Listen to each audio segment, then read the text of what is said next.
السلام عليكم ورحمة الله وبركاته. أهلا وسهلا بحضراتكم في فيديو جديد على قناة إسلام فرحات للمحاصيل الزراعية.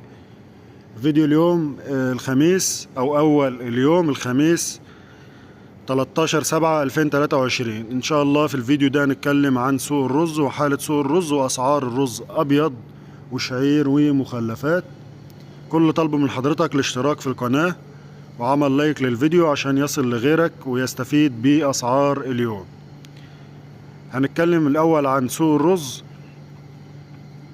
زي ما قلت لحضراتكم في فيديو آخر اليوم امبارح إن حالة السوق اتحسنت، في تحسن في حالة السوق، يعني بتعرف تبيع وتشتري في السوق والناس شغالة والشغل شغال عادي، عكس الأيام اللي فاتت كان فيه توقف في حالة السوق وناس قليلة اللي شغالة.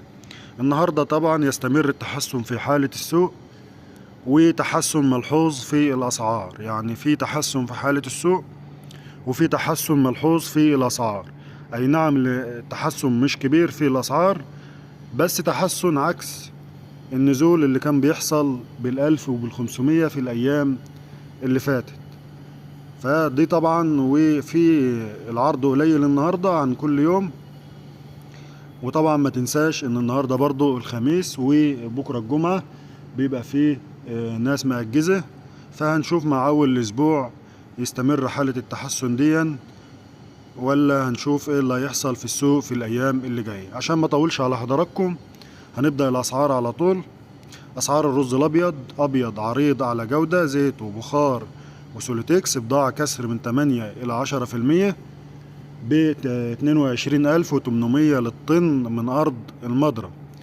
أبيض رفيع أعلى جودة، زيت وبخار وسوليتكس، ب21,500 للطن من أرض المضرب. دي أسعار الرز الأبيض. أسعار الرز الشعير، شعير عريض وصل للمضرب 14,300، شعير رفيع وصال للمضرب 13,400. أسعار التنفيذ بتختلف من مكان إلى التاني، يعني في العريض من 13,900 إلى حد 14,100 حسب المنطقة، وفي الرفيع من 13,200 إلى 13,300 على حسب المنطقة برضو.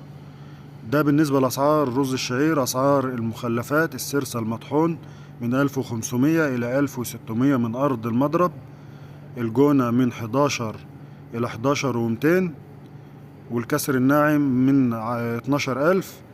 وبكده يكون عرضنا الأسعار، والسلام عليكم ورحمة الله وبركاته.